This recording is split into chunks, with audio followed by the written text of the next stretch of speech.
Sveiki, mielieji, ir mes vėl šiandieną susirinkome su taro kortų analize sekančiai savaitei su Laura ir mumis.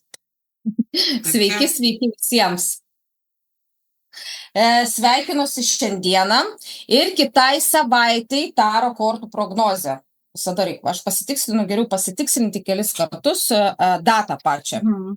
Tai nuo Liepos 19 dienos iki Liepos 26 dienos 2026 metų.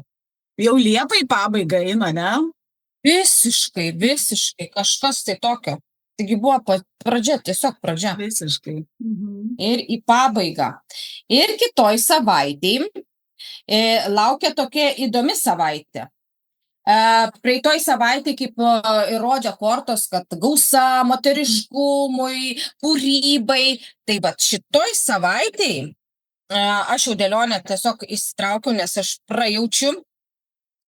Tai toksai bus tokia подвешенное состояние, tai pakabinta situacija. Ką tai reiškia? Tai reiškia, kad persižiūrėti savo finansus, neužspausti, nes kai mes užspaudžiam mane kažko, prisigalvo, aš savo negaliu leisti kažkaip tai, žinai, gal kitą kartą. Tai tada ateina tokia situacija, kada nenori tenka susimokėti. Kaip pavyzdys, sugenda, tarkim, skalbimo mašina. Man yra tai buvę.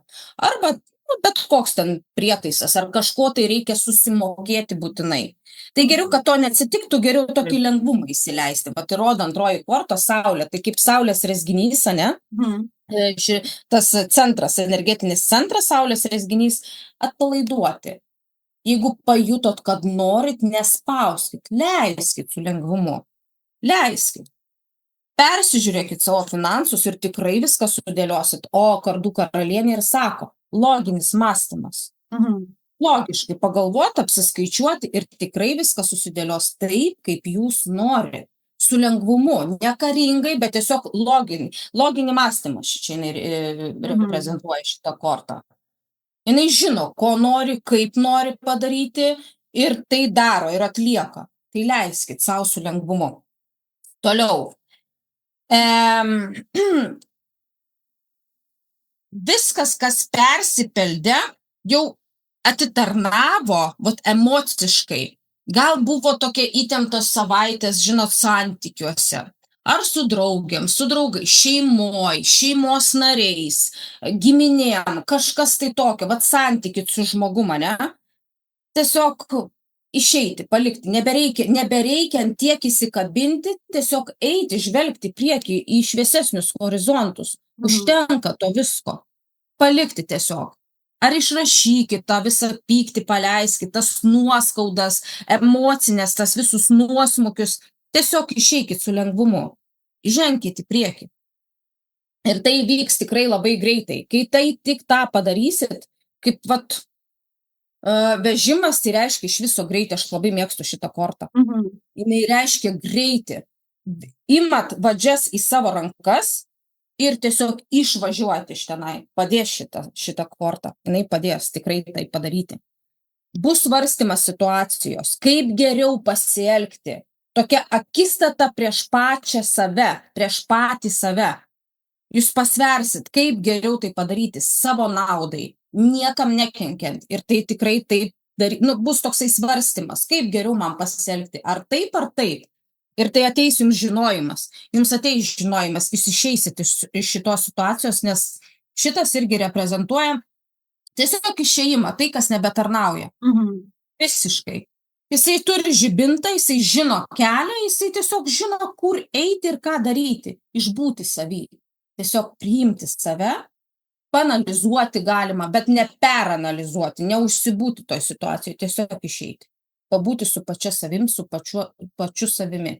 Tai šitokias kitos savaitės analizė ir dar noriu iš kitos kaladės taip pat ištraukti. Kažkaip irgi prieš tai maišiau ir vis iškrito tokia penketas skeptrų. Tokia konkurencijos korta, nekonkuruoti, nereikia. Visiems visko užteks šiam pasauliui. Nieko nėra šiaip sau. Duplikatų nėra. Tikrai taip. Tiesiog reikia daryti tai, ką jūs mėgstate iš širdies. Savo geriausiai, savo geriausia versija, tai, savo ką jūs geriausia. išmanot. Nereikia konkuruoti, nereikia tenai, arba argument, tarkim, nesutinka nuomonė. Jūs neprivalo tas žmogus sutikti su jūsų nuomonė. Jo yra jo nuomonė, jūsų nuomonė yra jūsų nuomonė. Tiesiog įrodo išeiti iš to konfliktinių situacijų, to, kas jau nebetarnauja, tiesiog paleisti. Užtenka. Taip, ne ir gerai. Kur tu krendi? Taip čia. Tai va, kūrybai, tiesiog įeiti į kūrybą. Va, žingsnelis geriau, ką aš ir sakiau, neeiti tas visas konkurencijas, o tiesiog užsimti savo kūrybą. Visiškai. Tentaklių pažas užsimti savo kūrybą. Gal per vaiko kažkokie ateis įžvalgos, insights, nes vaikai labai kūrybingi yra. Labai kūrybingi. Gal kažkokią atneš idėją. Patys kažką turit, labai mėgstat ir senai neužsiimat veikti savo veiklą. Kad ir, pavyzdžiui, mezgimas servetėlių. Aš atsimenu, esu mezgus. Iš tikrųjų, kaip man protą nuramindavo. Numečiau senoviai. Man vašeliu man, pavyzdžiui. Čia kaip pavyzdys yra. Gal jūsų kažkokia kita, ką jūs mėgstat veikti. Gal tas pačias mandalos nedaryti ar dar. Taip, tas pačias mandalas piešti. Tiesiog